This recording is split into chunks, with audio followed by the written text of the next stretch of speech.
Hello, YouTube. And yes, based on the title, it looks like I'm a glutton for punishment. We decided to go back to the well and hurt ourselves once again.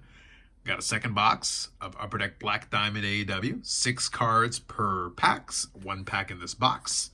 And that's it. I'll show this here since it does have a little bit of information and a couple of the odds. I did open up a box of this earlier, right around release time. I'll include a link in the description there if you are curious. It was an experience. It definitely was a box. I'm not sure. I've watched some breaks. I'm not sure anybody did worse in their box, at least as far as the ones that I've seen personally. Again, your mileage may vary. So bear in mind, as I always say, it's definitely a high risk, high reward kind of thing. Although the reward might not be as high as in some cases because some of the bigger cards really aren't going for too much. I was able to get this at a local card show that I went to this past weekend, and they already had it below cost on the dealer table, and I actually negotiated down another 20% from that. So this is purchased comfortably below cost, so this one was a cheaper box than the one behind there. So we'll give it a shot, see how we do. One way or another, we'll have a little bit of fun. Hopefully we pull a couple of cards that are at least fun, and if I can get anything for the PC, that's always a nice bonus, but we'll see how we do.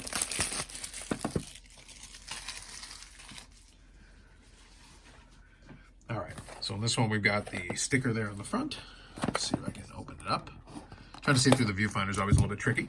We do have, as I said, it's just a 1 pack. So it's basically what you get out of it. Let's see if we can get it out of there. And we'll try to be careful and see if we can open it up without revealing too much. Let's see if we can manage that. All right, here we go. You got to get the maximum out of the experience, especially given that it is a very expensive box, even still with a discount. All right, so we're going to grab the first card here on the front. There is a Buddy Matthews base card on the front here. Let me grab it. Something to cover it up. All right, so we'll try to get what little drama we can out of this.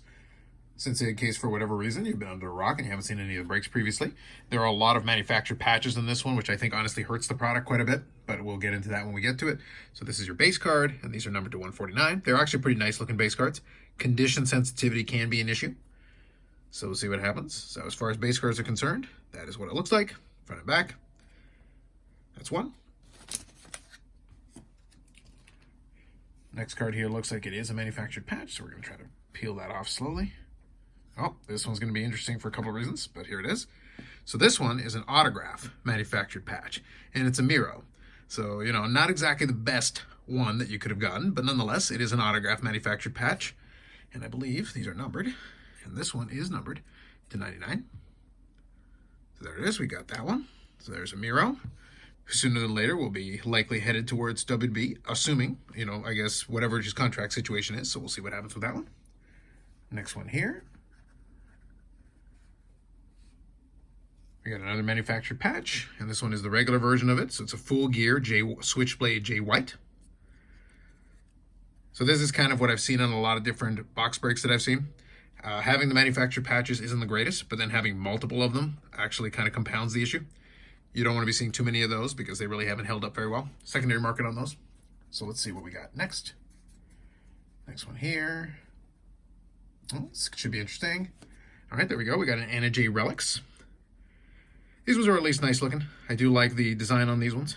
Again, same thing. They haven't held up super well, but I will say as far as the relic pieces, these are at least decent looking.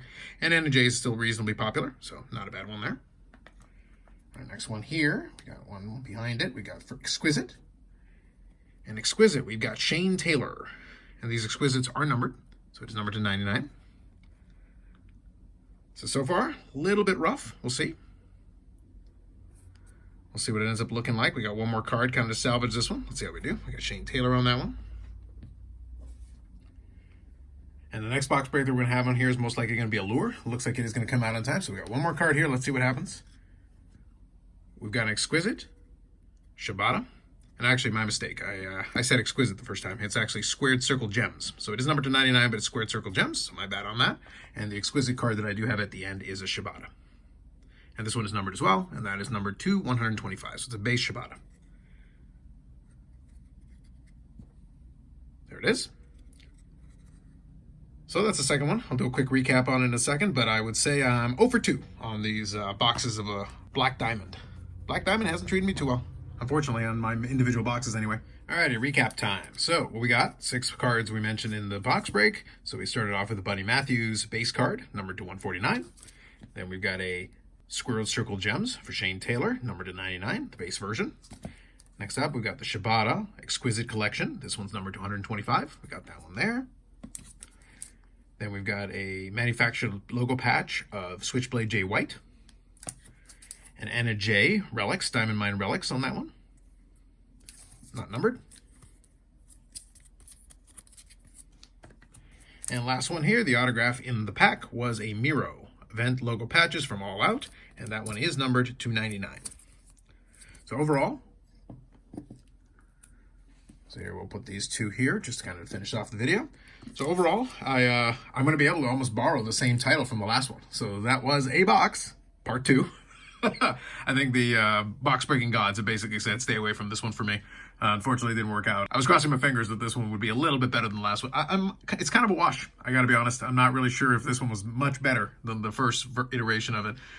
Questionable, I'll say that. So anyway, now I got a little stack of singles. Probably these will wind up on eBay in the next little while, and we'll try to get a couple of bucks back out of it. So yeah, it's definitely a feast or famine product. If you're able to get it at a discount, that's probably your best bet.